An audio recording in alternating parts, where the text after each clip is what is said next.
Welcome, Catamites, Sapphos, and Sodomites. Have I got a show for you?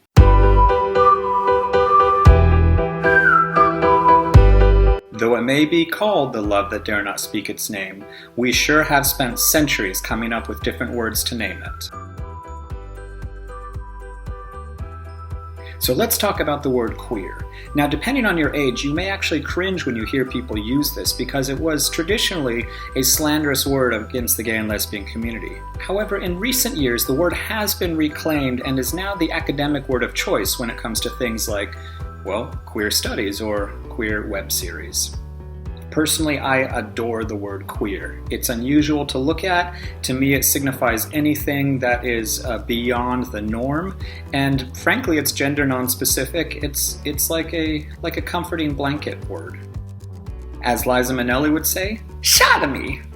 The 11th century brought us this word, and it probably has one of the murkiest meanings in all of slurdom.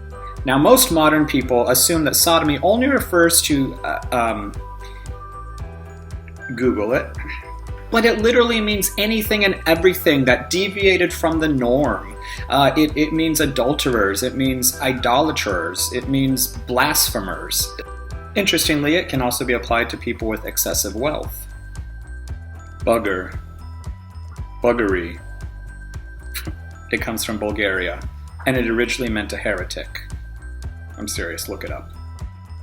Most of us are familiar with the notion that a lot of ancient Greek and Roman men had the habit of having a young pubescent male as their companion. Now, these pubescent males were known as Catamites. Now, this is the historical thing that we are probably the most familiar with. Get your mind out of the gutter.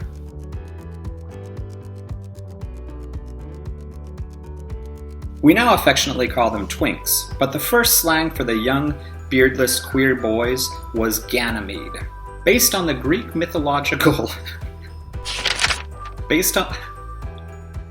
abducted by Zeus.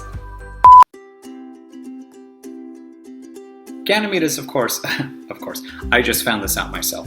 Ganymede is a mythological tale, one in which Zeus disguises himself as an eagle and swoops down and abducts a pretty Trojan boy named Ganymede and takes him back to Mount Olympus to be his boyfriend, which naturally enrages his wife.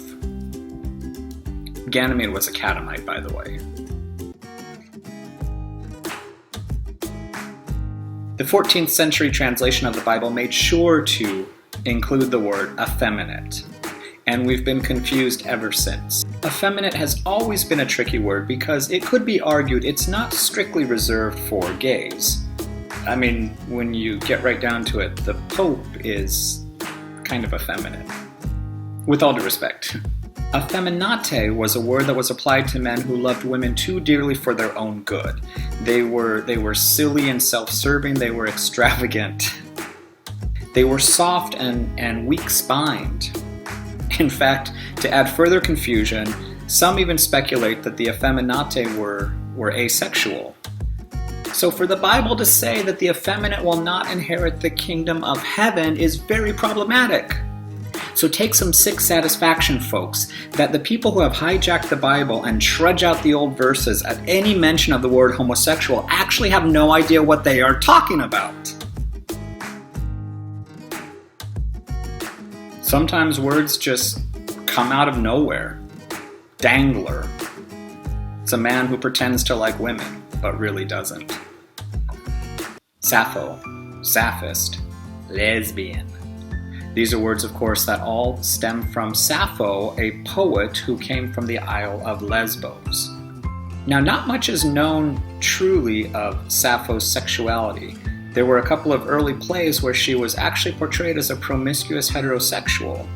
Speaking of promiscuous heterosexual females, the word gay was first attached to female prostitutes and the men who chased them.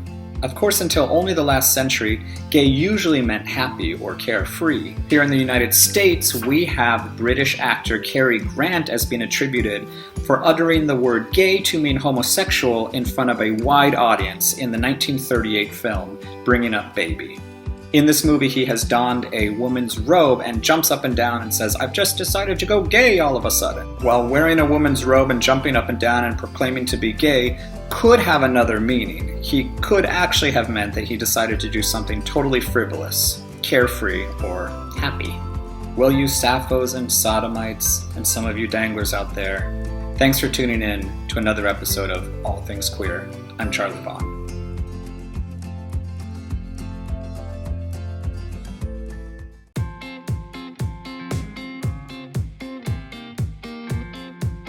If you want a jaw-dropping read, I highly suggest Queer City by Peter Ackroyd. Sorry, Peter. Peter Ackroyd.